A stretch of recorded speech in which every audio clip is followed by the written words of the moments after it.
Good evening all, and welcome. Tonight we are going into the world of creepers, so I hope you enjoy, as well as the pleasure of being accompanied here by my wife, who narrates scary stories in Spanish on a channel called Nocturna. If any of you are interested, there's a link in the description and at the end. But for now, it's time to get comfortable and let the darkness take control. I met him about 4 years ago, in the summer before going into grade 11. I was 14 years old, and since I failed maths, I was given the choice of either retaking it in grade 11 or completing the course over the summer, remedial. I chose to go to summer school, and my class was 3 hours. At the end of the day, I would wait by the bus stop, which was right beside the school, for what felt like half an hour. I saw different bus drivers when I first attended this particular school, but that changed once I met one who stood out to me. Not because of his looks, but rather because he would always try to talk to me. I'm going to refer to him as X, because I never knew his name. X appeared to be Jamaican, although I can't say for sure, and appeared to be in his late 30s, possibly early 40s. Keep in mind, I was 14 years old at the time, and he knew that because he asked. At first, it started out with him smiling at me. Then it quickly turned into small talk. He would ask me questions about how school was, if I was doing okay, and stuff like that. After a little while, he then asked me to sit on the seat that was closest to him. Whenever I declined or sat somewhere further away, he would insist, and I gave in every time. And he would always talk to me and watch me in the rearview mirror while driving to the subway station, and was always happy to see me. Always started conversations and kept them going. If I can remember correctly, X would compliment me at times, saying that I looked pretty. At some point, he got even more weird. For instance, when I would be waiting at the bus stop, the bus eventually came, and I would avoid eye contact, and he wouldn't open the doors. And the second I looked at him, he would only then open the doors with a big smile on his face and greet me. I noticed this became a pattern, but I thought that maybe I was being paranoid or overthinking it. So over the next few days, I avoided eye contact and looked at the ground on my phone for maybe 10 to 15 seconds, and he still wouldn't open the doors until I looked at him. I found that so weird, and my best friend at the time would not believe me about this bus driver. So one day I decided to show her what was happening, and she was pretty shocked. She told me to stay away from him, but I couldn't since the other bus would take so long to come, between 45 minutes to an hour. This continued for the rest of summer school, and I hoped to never see him after my course was over. Of course, unfortunately, I ran into X while I was a little older, about 15. I was in the side of the subway that goes southbound, and there he was, now working as a train operator. At first I didn't realize it was him, as I tend to forget faces, but the moment we locked eyes, he waved at me and smiled. Immediately it came back to me. I knew who he was, and he started trying to talk to me. "Hey, how are you? Haven't seen you in a while." I was rather awkward and said, "I'm good," with a polite smile, and thankfully we went our separate ways. Even though our conversation was cut short, he made me feel uncomfortable, and still gave me creeper vibes. I ran into him once again a few months later. I was on the northbound side and the train had stopped and was out of service. There was a man who was walking in the train to make sure no one was there. I forgot what X looked like, so I didn't recognize him at first, but I did once he saw me, and that huge grin plastered on his face. He mouthed, "Hey," since the doors were closed, and I couldn't really hear him, nor he me. I waved, and am very awkward, and mouth high back. He asks, "How am I?" to which I reply I'm good, and then proceeds to ask me something which I couldn't make out, So naturally I looked confused. He grabbed his phone and mouthed, "Can I have your number?" I said, "No, sorry." "Please," he went, and does a praying hand gesture. I shook my head and then he smiled, thumbs up, waved goodbye and carried on walking to the train. I couldn't see him anymore, and I thought that was the end, but I was wrong. He came back to where I was again, made a heart with his hands and then blew me a kiss and walked away, and returned 2 seconds later to blow me another one. I was pretty shaken up about it.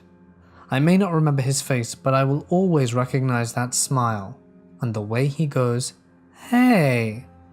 So to the creepy bus driver and now train operator who asked an underage girl for her number and blew her kisses on the subway, please realize you are incredibly inappropriate, and let's never meet again. I met this man 3 times, and each time it was incredibly more uncomfortable. Imagine a man in his late 30s, tall, skinny, short brown hair. I think some facial hair too. Anyway, the first time I saw him, I was there, but I wasn't his target. It happened when I went back from school later than usual, and the metro was fairly empty. The first time I saw him, he was following around this couple. They were both adults, and the guy in the couple was pretty big, thankfully, walking from one end of the metro train to the other. They were obviously trying to get away from him, but this guy was weird. He had crazy eyes affixed on both of them, and just following them around, not saying anything, grinning.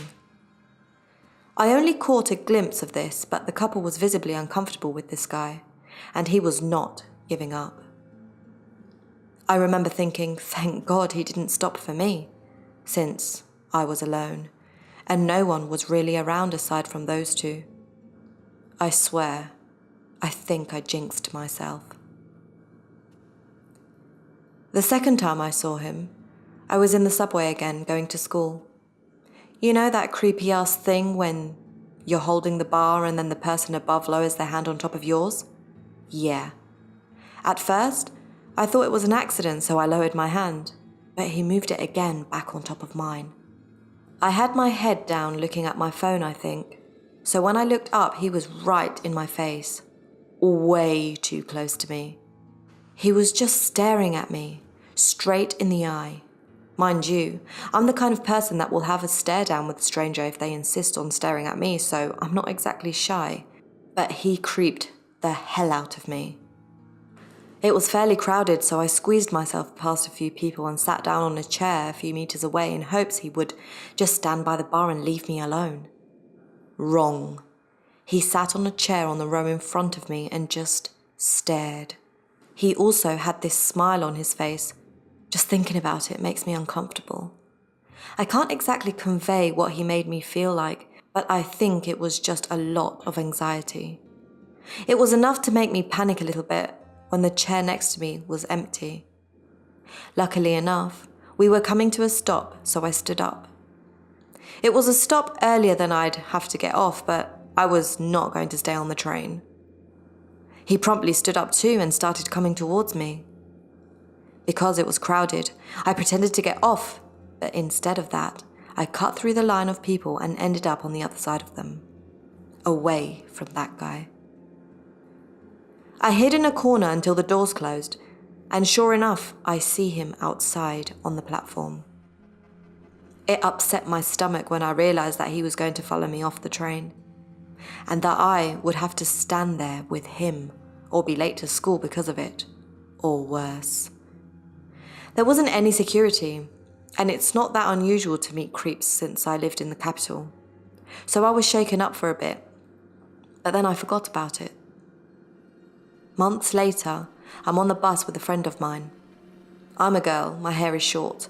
I think her hair was short as well. So in the eyes of people from my country, we both looked like lesbians. She actually is one, but that's besides the point. The bus is half empty, so there's people, but there's no seats available. We're both standing and holding the bar, talking about whatever and looking out the window in front of us.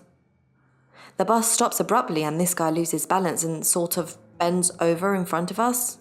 Like, imagine he was holding the same bar we were and he was just a reverse L shape with his head in front of me and my friend's chests. That wasn't weird. Like, yeah, okay, perhaps he lost his balance. But then he took a little too long to actually straighten himself up. He stayed there for about 10 to 15 seconds until we both looked at him. I stare at this guy, he looks back at me. "You're really beautiful." "Huh?" And my friend says, "That's weird." Only after that did he straighten himself and look down at us. He was so much taller. He did not appreciate my friend's comment and he became a frowny man. It was our signal to move along the bus, away from him. That, and the fact that he started saying stuff to us.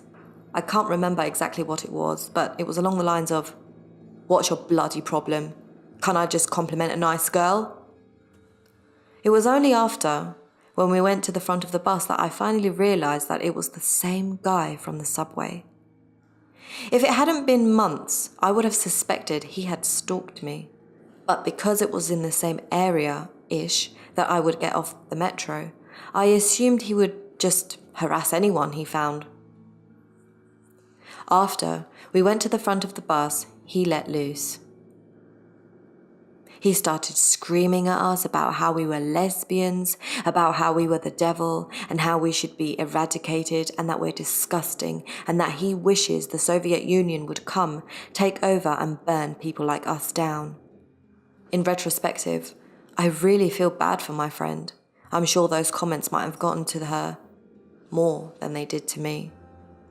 I feel like the people on the bus were judging us for some reason, but I think it might have just been paranoia because of the guy making a full-blown scene. It was scary to have a man taller than us wishing death upon us. Not only that, we got off at the next stop to get away from it, and power walked our way to the place where we knew there would be some guards present. And of course, he got off and started following us, still yelling profanities at us. It was weird because, as we were power walking, we didn't stare at him the entire time. We were focused on getting to the security that was ahead of us. So when we looked back to check how close he was to us, he was gone. Just gone. This was a pretty big open area too. I looked around and around to see if I could spot him walking off, and I just couldn't. I remember both me and my friend were shaken, but again, we put it at the back of our minds, and it just became a story I tell people sometimes. After that last encounter, I moved countries to go to university. I'm actually kind of glad because I felt like I would have met him again. If anyone lives in Bucharest, this happened around Piața Universității, and in the metro on the line M1 at the stop called Ștefan cel Mare. Since it's fairly recent, I don't doubt that he's still lurking. Stay safe, my friends. This happened a few weeks ago, in a large city on the west coast. I'm a female in my mid-20s, and we're visiting a friend who'd been struggling recently with racism in the US and COVID isolation. Due to his aggravated anxiety, he often wasn't sleeping at night, so he took a lot of very necessary naps during the day, often 3 to 4 hours at a time. It was getting late during one of his naps, so I ordered food delivery for our dinner. With the delivery person approaching, I tried to get off the couch with him as silently as possible, put my sneakers and mask on and walked out the door. Some things to know about the apartment. A ground floor resident needs a nurse daily, so the tenants would usually crack the front gate, meaning anyone could come and go without a key. The residents were aware that people sometimes walked in off the street. In fact, someone stopped me and my dog during my first time visiting a month prior to ask who we were visiting. They apologized and said they'd had a number of people from the local tent encampments walking through the complex. At first, I thought it was racial profiling because I was pretty well dressed, clearly just showered, and the dog was always clean and adorned with overpriced collars, harnesses, and leash. But angry as I was, I understood. So back to my sneaky exit from the apartment. I closed the door quietly, like the way that you close the door when you're young and sneaking out of a house while your parents sleep. It was unlocked, so I could get back in without waking my friend for keys, and I knew the gate was unlocked. I just went to my food pickup point on the street, as I had done every other day I'd spent there. As soon as I'd finished closing the front door, I took a few steps towards the hallway stairs, and locked eyes with a tall man who I didn't recognize from any of the 5 apartments. He was 5 stairs down from the next landing. We both stopped what we were doing, and it felt like minutes passed as we stared at each other. Then I went through a mental checklist in my head to evaluate the situation. Just note I also have generalized anxiety, so I'm very prone to overreacting and panic attacks. I had my phone, but nothing else to protect me. This man was significantly taller than I, which doesn't happen often because I'm nearly 6 foot, and he seemed to have been interrupted in the middle of something. Immediately, he shifted his hands when he saw me. I knew I had enough time to go back in the door, because thankfully I hadn't locked it, but I also knew that it would involve me waking up my friend to tell him. We might both end up having panic attacks, rendering us both useless and adding to his already maxed out emotional capacity. Out of fear of angering this rando in the hall, I didn't want to give off the impression that I'd profiled him like I'd just recently experienced, even though he was clearly out of place, and I didn't want to anger a junkie trying to get his fix. Plus, coming from a city with a large homeless population, I knew how detrimentally an emergency call would be for a large, black, seemingly homeless man. So what did I decide to do? Maybe the dumbest thing I've ever done. "Oh hey, almost didn't see you there," I said. The guy responds back, "Are you partying?" He said it eagerly, but he had a sinister, or perhaps opportunistic, off-putting tone. And he looked me up and down, either to undress me with his eyes or size me up. But either way was a chilling stare nonetheless. So now my heart was beating 1,000,000 miles a minute, as I could recognize that he was on something. And I know enough about drugs to know that high people can be wildly unpredictable at times. At this point I could see its hands were holding a needle, which thankfully wasn't the weapon I had in mind, and I assessed that he'd probably just come to the stairwell to shoot up in privacy, which would make sense given the heightened police presence during the protests in the area. Trying to keep my cool, I respond, "No, we're just having a lazy afternoon, watching TV," emphasizing the we, so he would think twice about waiting for me to return. He seemed quickly disinterested, grunted and just looked down to fiddle with his hand or clothes. At this point I recognized that I hadn't moved from my awkward "oh crap" position, so I stood a little taller and tried to make my body language convey friendly, but also "don't mess with me," with all of my internal alarms ringing in my head, screaming, "Oh my gosh." I decided to continue down the stairs since the delivery driver was arriving. I tried to maintain conversation as I was walking down towards him, and maintaining an equally unthreatening demeanor to pass him on the 2x2 landing to continue down the next set of stairs. I think I may have mentioned, "Have a good day," but was so panicked I can't remember exactly how I said it. Then with my back turned to him, I briskly walked down the 20-foot walkway to the front gate, checking to see if he was following or if I could hear footsteps, but there was nothing. So I was still panicking. I'd now left my unaware friend just 10 feet away from this man, and he was sleeping behind an unlocked door. What if this stranger tried to go inside? I hadn't brought my dog along with this trip, because the city was issuing mandated curfews, and I didn't want to worry about taking him out to the bathroom and getting us both tear-gassed or something. So I was cursing that the booming barks couldn't alert me and my friend to a possible intrusion. My friend and this guy would have been about the same weight class, but still 2 to 4 inches apart in height. and my friend would have to snap out of a dead sleep and react before this man could enter.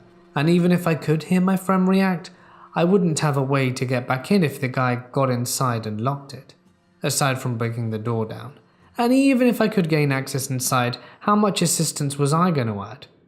I would have had to make a massive scene to alert the neighbors and bide us enough time while 911 responds. So now, I had eyes glued to the exterior hallway to make sure this man emerged from the stairwell while quickly turning down the street for the delivery driver. The whole time freaking out and prepared to click my lock button a million times to call emergency services. Still panicked that they might not route quick enough anyway, given the number of protests. Food arrived. I saw the man was now in the exterior walkway and changing his shirt. That seemed relieving, because he would have had to have been incredibly quick with harming my friend and retreating to be getting rid of evidence already. My friend was probably safe, but now I needed to pass him up there and confirm that he was fine.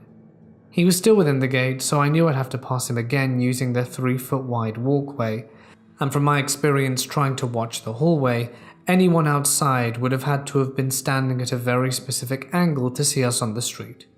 Picture as I did, Nicole Simpson's side walkway, tall hedges on one side and the building wall on the other. So as I approached him, I could see that he was easily 6'5", even while hunched and putting on a shirt. I politely, loudly say, "Oops, excuse me," and walk past him in silence. He stared at me for a few seconds over his left shoulder, and then over his right as I passed. As soon as I hit the stairwell, I sprinted up, and as I did, I passed his cigarette butt, hypodermic needle cap, and a half-empty 2-liter bottle of something. I finally entered the apartment, breathing like a panicked, masked, and out-of-shape human, and I locked the deadbolt on the door. My friend was still asleep and blissfully unaware of everything that had happened, or not happened. I was relieved that my assessment of this stranger was correct.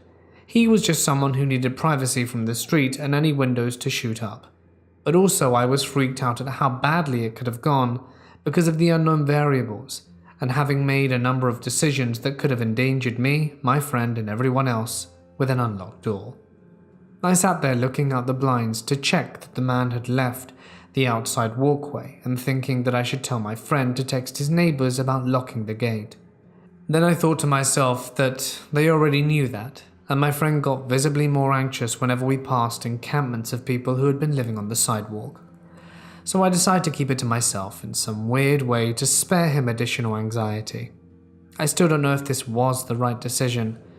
I'm not sure how well he'd receive it, now that a significant amount of time has passed. But still, let's not meet again.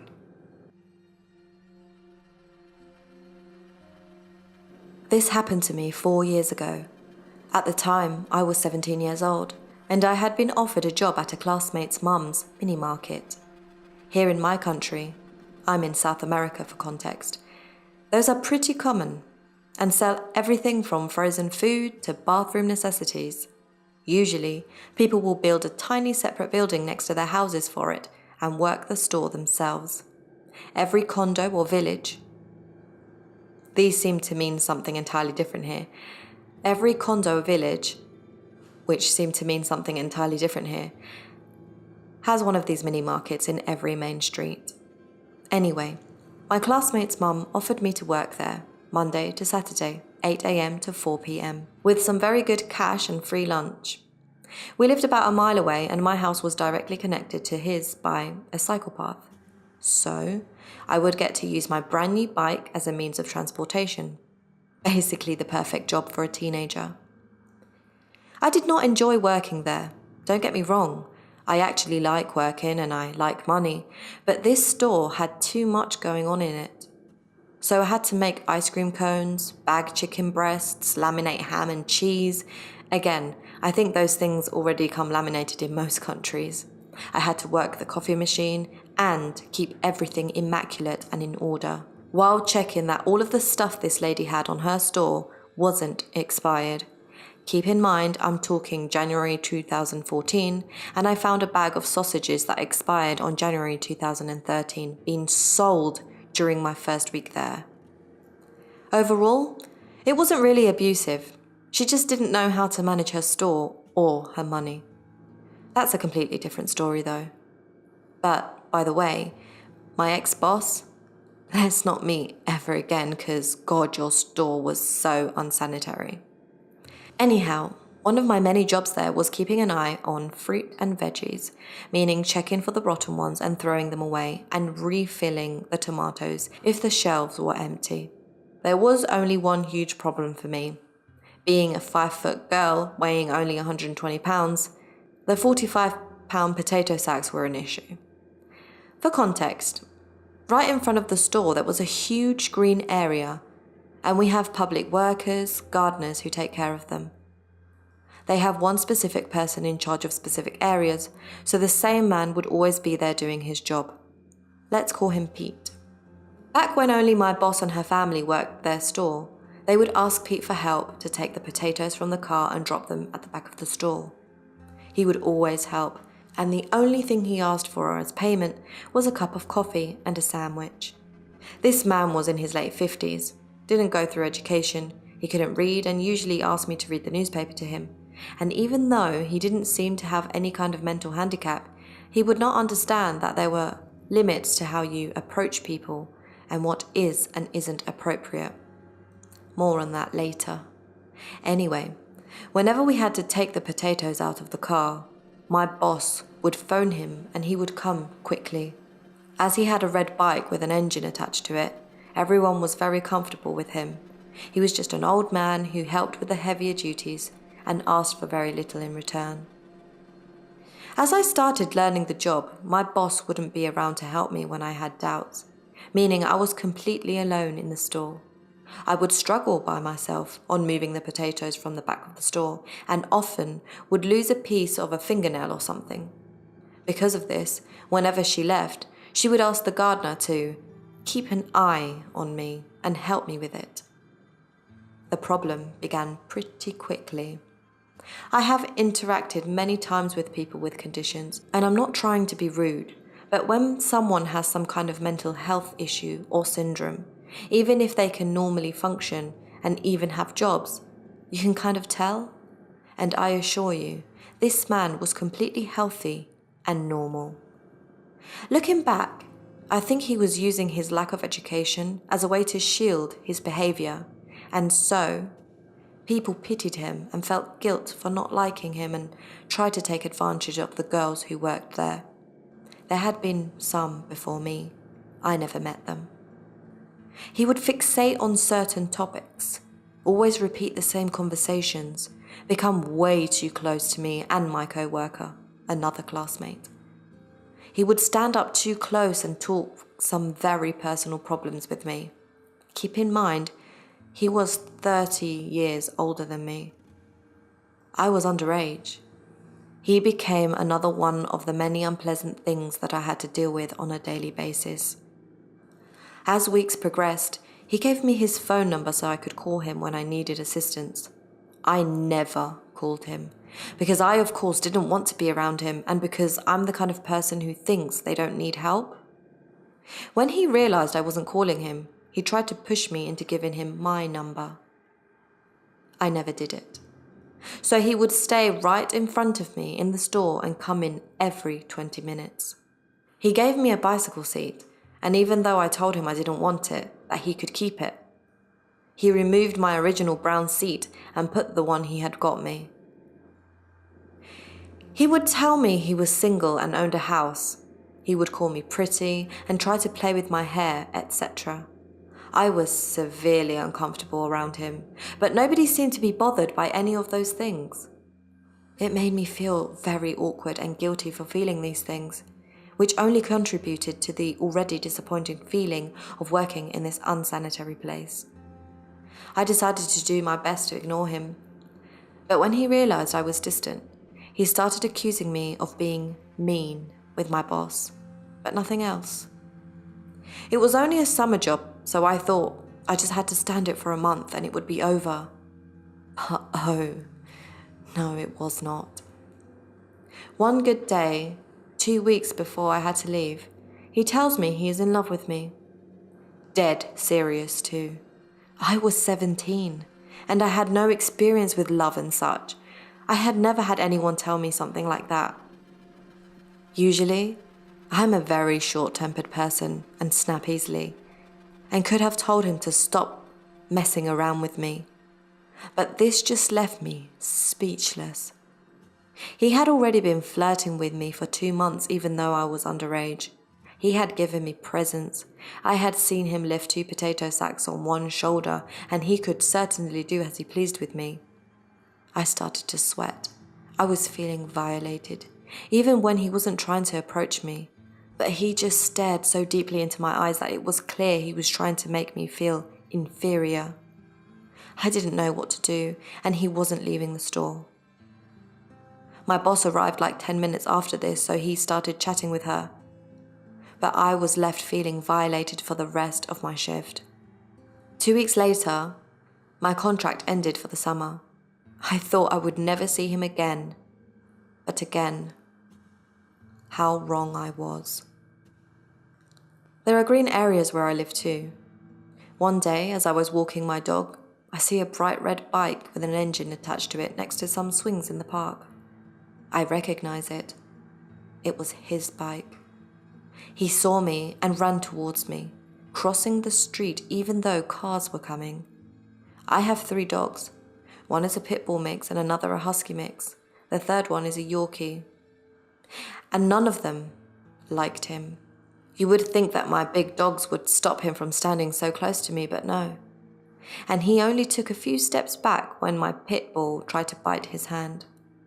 I had never seen them so angry.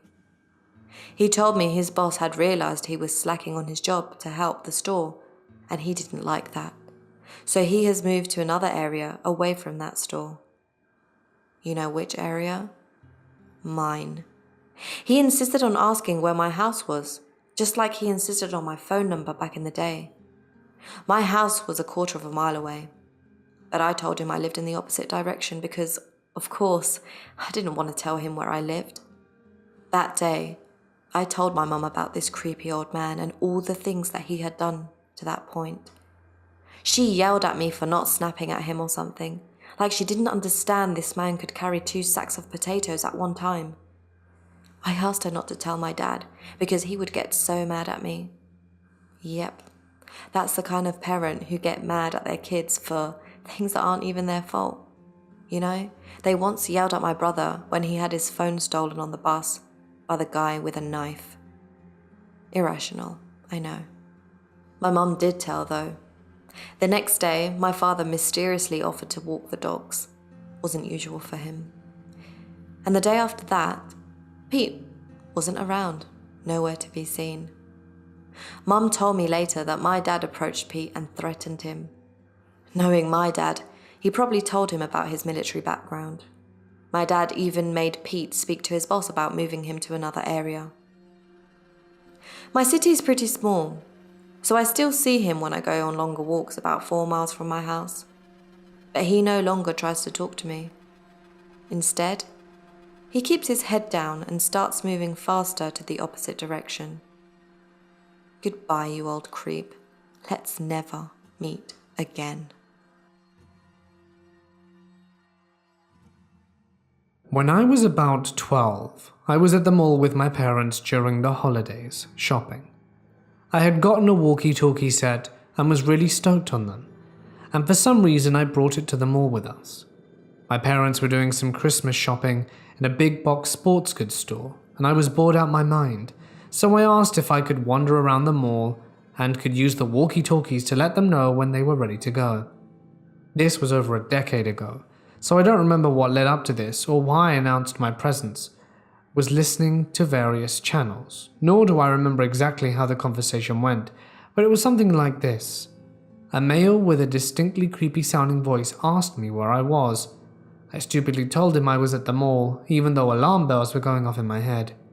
He kept trying to get me to tell him where in the mall, and that I should come to a certain section. After a minute of this interaction, I finally had the sense to cease communication and nope out of there fast, back to the boring sports store to the safety of my parents. I told my parents, but since there wasn't any way to identify the man, or what his intentions were, nothing could be done about it. I think it's scary to think about, and I'm glad nothing happened. I hope to God that man never managed to take, or get anyone to come to him, ever. Hi everyone, thank you so much for listening. I hope you've enjoyed the stories and the collaboration between myself, Nocturna, and Mortis Media. Just wanted to let you know that I narrate horror stories in Spanish, so if any of you are interested in listening to stories in Spanish, head over to my channel. Thank you so much. And I'd like to give a big thanks to Mortis Media for allowing me to collaborate with him on his channel. That's all for now, so thank you, take care, and we'll see you in the next one.